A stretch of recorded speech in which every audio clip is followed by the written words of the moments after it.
Friends, great welcome to my channel. आज हम cover करने वाले हैं ब्रिटिश राइटर E.M. फोस्टर का लिखा हुआ बहुत ही खूबसूरत नॉवल पैसेज टू इंडिया।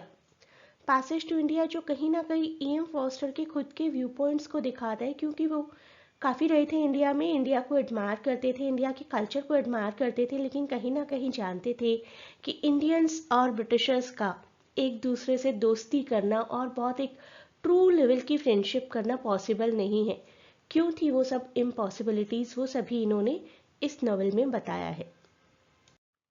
आज हम नॉवल के कैरेक्टर्स और समरी एनालाइज करेंगे। Slowly and steadily we will go for the critical analysis and we will go for some themes and we will go for the quotes also, जो कि आपको exam में काफ़ी काम आएंगी। इन सभी वीडियोस के थ्रू आप अपनी प्रिपरेशन कर सकते हैं। You may also join this channel का लिंक मैं आपको डिस्क्रिप्शन में प्रोवाइड कर दूंगी। तो कैरेक्टर्स और समरी आज हम कवर करेंगे, फिर एक वीडियो होगा जिसमें क्रिटिकल एनालिसिस होगा, एक वीडियो जिसमें कि इंपॉर्टेंट कोट्स होंगी और एक वीडियो जिसमें कि पूरे नॉवल की एक थीम, मेजर थीम ही है क्वेश्चन ऑफ फ्रेंडशिप। तो क्वेश्चन ऑफ फ्रेंडशिप को हम अलग से एक सेपरेट वीडियो में डिस्कस करेंगे। तो जब भी आप किसी बुक के बारे में लिखें तो इंट्रोडक्शन तो आपको लिखना ही लिखना है। Written by English author E.M. Forster, who was a great admirer of India and Indian culture. The novel was published in 1924।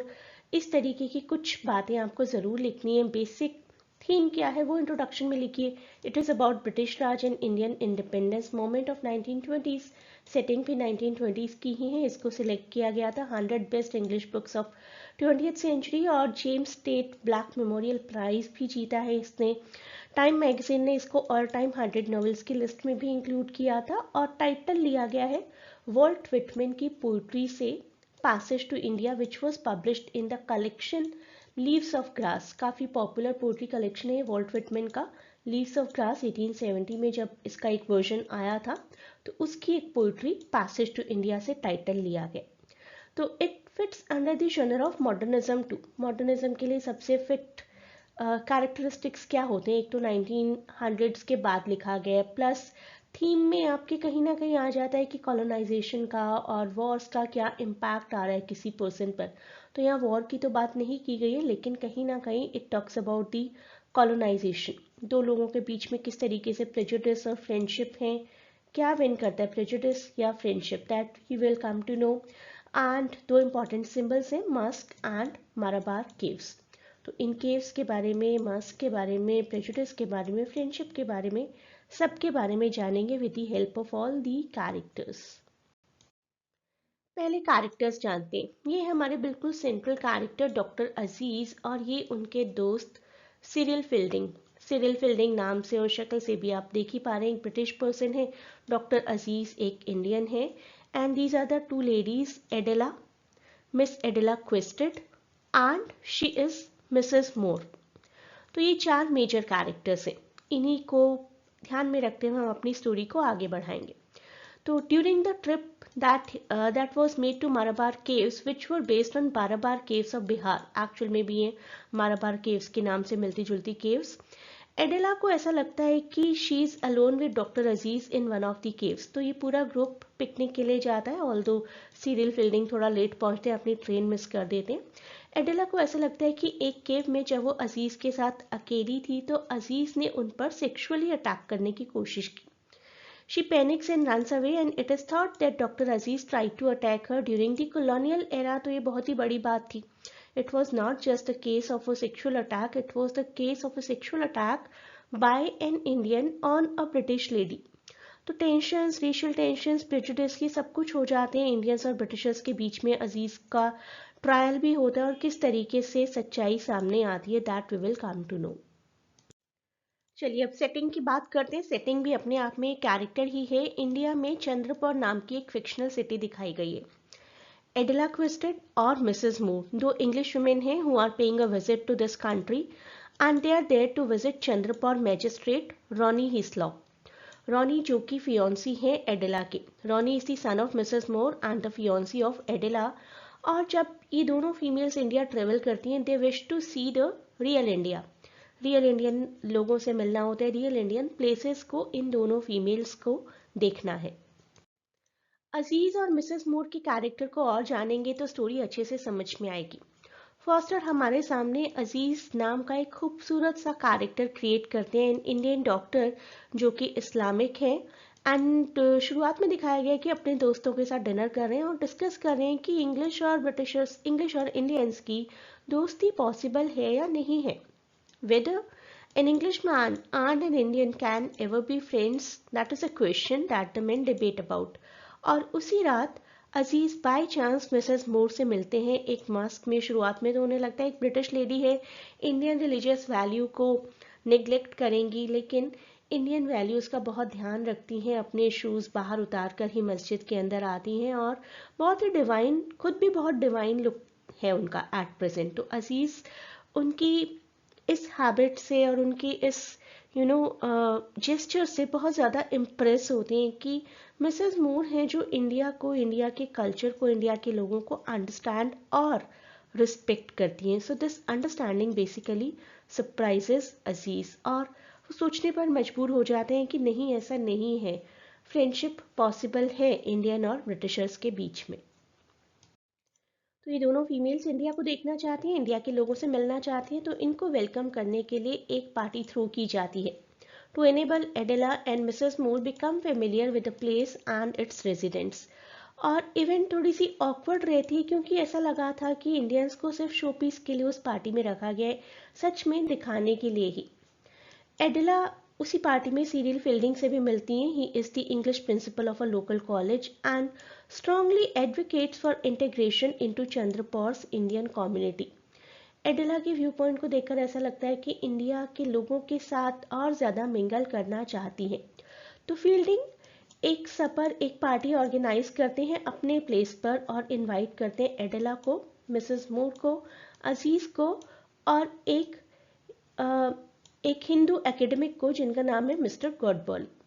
तो इस तरीके से थोड़ा थोड़ा मिंगल होना शुरू हो जाएंगी ये दोनों females along with the Indians. Fielding की पार्टी काफ़ी अच्छी चल रही थी और काफ़ी अच्छे से सब लोग एक दूसरे के साथ बात कर रहे थे। You can look at the expressions of all these people. और तभी ये सब ऑस्ट्रक हो जाते हैं रॉनी की प्रेजेंस से। रॉनी जो कि एडेला के फियोन्सी हैं। Ronnie was not a person जिनको इंग्लिश और ब्रिटिशर्स का एक दूसरे के साथ मिलना जुलना पसंद आता था।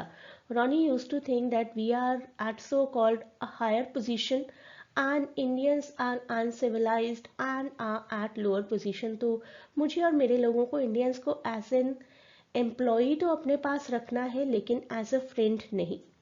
सो Aziz and Fielding get along well. Aziz अच्छे से फील्डिंग के साथ मिक्सअप हो रहे थे, बहुत अच्छी दोस्ती चल रही थी दोनों के बीच में।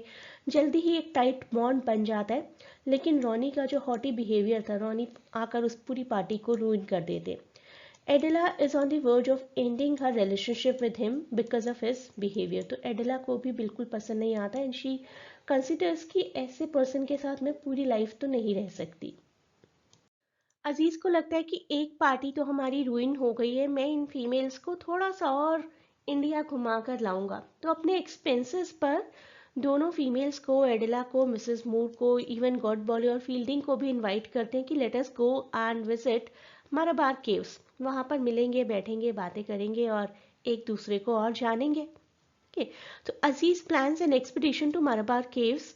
एडिला, Mrs Moore, Fielding and Godbole are all are invited.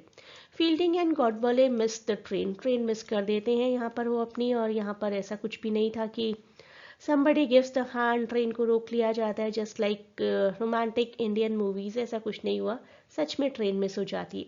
Aziz, एडिला and Mrs मूर, अब ये तीन लोग रह जाते हैं। अजीज फील्डिंग को तो स्पेसिफिकली बहुत मिस कर रहे थे। मिसेस मूर जब केव्स में जाती हैं तो वहाँ का जो एको साउंड था वो उन्हें बहुत ट्रबल करता है। She was claustrophobic.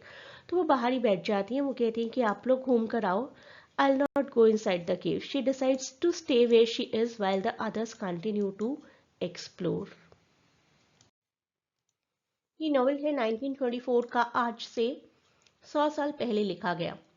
100 साल पहले देखते हैं एडेला और अजीज के बीच में क्या कॉन्वर्सेशन हो रहा था। एडेला के दिमाग में एक प्री कंसीव थॉट था कि हर मोहम्मडन की 4 वाइफ्स होती हैं और यही क्वेश्चन वो अजीज से पूछती हैं कि do you have numerous wife. Aziz इसको एक ऑफेंस की तरह लेते हैं और उन्हें ऐसा लगता है कि ये कैसा सवाल कर लिया मुझसे, वो भी किसी फीमेल ने. He is actually a widowed.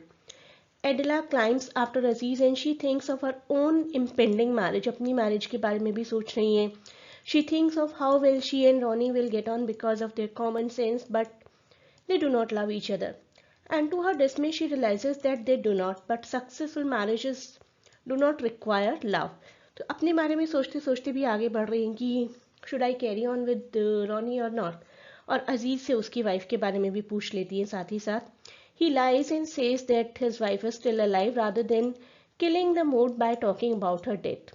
तो अजीज बड़ा ऑफेंसिव फील करते हैं और अपनी वाइफ के बारे में झूठ बोल देते हैं कि I do have a wife already and I am not involve with any other female. और मेरे कोई ऐसे विचार नहीं है कि I should Mary multiple times. लेकिन ऑफेंसिव फील करते हैं और थोड़ी देर के लिए उस केव से बाहर चले जाते हैं. Aziz departs in rage and he ultimately returns only to find कि एडिला इज गॉन. वापस आते हैं उस केव में तो सिर्फ गाइड होता है वहाँ पर, एडिला नहीं होती है. At the bottom of the caves he meets fielding. Fielding से मिलते हैं जो कि इन्फॉर्म करते हैं कि एडिला को अभी अभी एक गाड़ी में जाते हुए देखा है मैंने. Not long after Aziz is arrested on a rape complaint brought against him by Adela. तो अजीज और सीरियल फील्डिंग और बाकी सारी टीम जैसे ही रेलवे स्टेशन पर पहुंचती है, अजीज को अरेस्ट कर लिया जाता है. और ये अरेस्ट होना एक तरीके से मोबिलाइज करता है पूरी इंग्लिश कम्युनिटी को और एक रेशियल टेंशन क्रिएट करता है between the Indians and between the Britishers. Fielding और मिसेस मूर इन दोनों को बहुत यकीन है कि Aziz is completely pure, completely innocent. Before Aziz trial Ronny urges Mrs Moore to return to England. Ronny को ऐसा लगता है कि मिसेस मूर से कोई टेस्टिमनी ना ले ली जाए, कोई प्रूफ ना मिल जाए अजीज के इनोसेंट होने का. तो अजीज के फेवर में रॉनी चाहते हैं कुछ भी ना जाए, क्योंकि रॉनी ऑलरेडी प्रेजुडिस्ड है. उनको तो ऐसा फील होता ही होता है कि हर इंडियन एक क्रिमिनल है और हर इंडियन ब्रिटिशर्स के अगेंस्ट कुछ ना कुछ कंस्पायर कर रहा है. तो जब उन्हें मौका मिलता है एक इंडियन को पनिश करवाने का तो ही is very happy. Mrs Moore को वो इंग्लैंड भेजना चाहते हैं. She does this but dies along the way. तो मिसेस मूर चली भी जाती हैं वापस. उनसे यहाँ का वेदर एनवायरनमेंट कुछ भी टॉलरेट नहीं होता है and she dies during the journey. Trial की शुरुआत होती है. एडिला से क्वेश्चन किया जाता है कि एक्चुअली क्या हुआ था इन द केव्स, और एडिला अपने चार्जेस वापस ले लेती हैं. एंड शी फील्स कि she was just having an imagination, hallucination शायद उनको हुआ था उस केव के अंदर, क्योंकि उन्होंने एक ऑफेंसिव क्वेश्चन पूछा था. उन्होंने अपने दिमाग में एक परसेप्शन क्रिएट कर लिया था कि after this question Aziz felt offensive and now he will attack मी. और उनका वो इमेजिनेशन इतना स्ट्रॉन्ग हो गया कि उनके दिमाग पर हावी हो गया और उनको ऐसा सच में लगने लगा कि अजीज ने उन्हें अटैक किया था. लेकिन जब रीथिंक करती हैं पूरी सिचुएशन को, शी फील्स कि ऐसा कुछ नहीं हुआ था और कोर्ट में भी सच बोल देती हैं कि all the charges were actually false. Case break apart हो जाता है. अजीज रिलीज हो जाते हैं. एडिला स्टेज विद फील्डिंग, क्योंकि एडिला के जो फियोन्सी थे रॉनी हिस्लॉप, वो काफ़ी नाराज थे एडिला से और पूरी इंग्लिश कम्युनिटी ने ही अबैंडन कर दिया था एडिला को. फील्डिंग लाइक्स हर ब्रेवरी, क्योंकि फील्डिंग को पता चल गया था कि एडिला झूठ भी बोल सकती थी बाद में, लेकिन उन्होंने झूठ नहीं बोला. Ronny then ends the engagement with Adela. Adela and Fielding return to England separately. और अजीज को काफ़ी गुस्सा आता है फील्डिंग के एटीट्यूड से कि Fielding is befriending with a lady जिसने मुझे इंक्रिमिनेट करने की कोशिश की. मैंने तो फील्डिंग को बहुत अच्छा दोस्त समझा था और वो एडिला का साथ दे रहा है. सो यहाँ पर आकर इस फ्रेंडशिप में एक रप्चर आता है. whom he considered a close friend has grown so close to the women who almost imprisoned him. He says कि अब से किसी इंग्लिश पर्सन के साथ इंटरैक्ट नहीं करेंगे. जब ये नॉवल कंक्लूड होता है तो अजीज और फील्डिंग एक बार फिर एक दूसरे से मिलते हैं. इस बार वो एक रोबोट में एक दूसरे के साथ हैं और फील्डिंग इंग्लैंड जाने वाले. दोनों लोग अग्री करते हैं कि दोस्ती पॉसिबल है, लेकिन अभी नहीं. अभी इसलिए नहीं क्योंकि अभी कॉलोनियलिज्म है. जब तक कॉलोनियलिज्म है और कम्युनिटीज़ के बीच में आपस में टेंशन है, इंग्लिश कम्युनिटी और इंडियन कम्युनिटी के बीच में आपस में टेंशन है, तब तक उन दोनों कम्युनिटीज़ के लोगों के बीच में भी दोस्ती पॉसिबल नहीं है. It will only be entirely possible if India and England's colonial relationship changes considerably. तो फ्यूचर में अगर इंडिया एक इंडिपेंडेंट कंट्री बन जाती है और माना जाए कि इंडिया एक अलग अपने आप में इंडिपेंडेंट देश है जहाँ के लोग सिविलाइज्ड हैं, एजुकेटेड हैं, वेल इंडिपेंडेंट है, और वही सब स्टेटस ब्रिटिशर्स का भी हो, तब दोस्ती पॉसिबल है। अभी नहीं है, जबकि कॉलोनाइजर और कॉलोनाइज्ड की रिलेशनशिप है। कैरेक्टर्स हमने एनालाइज किए, आज समरी हम कर चुके हैं, क्रिटिकल एनालिसिस हम नेक्स्ट क्लास में करेंगे, उसके बाद करेंगे important quotes, and then we will discuss the question of friendship, जो कि सबसे ज़्यादा इंपॉर्टेंट क्वेश्चन है पैसेज टू इंडिया का। Please do not forget to share and subscribe the channel and provide your valuable feedback in comments.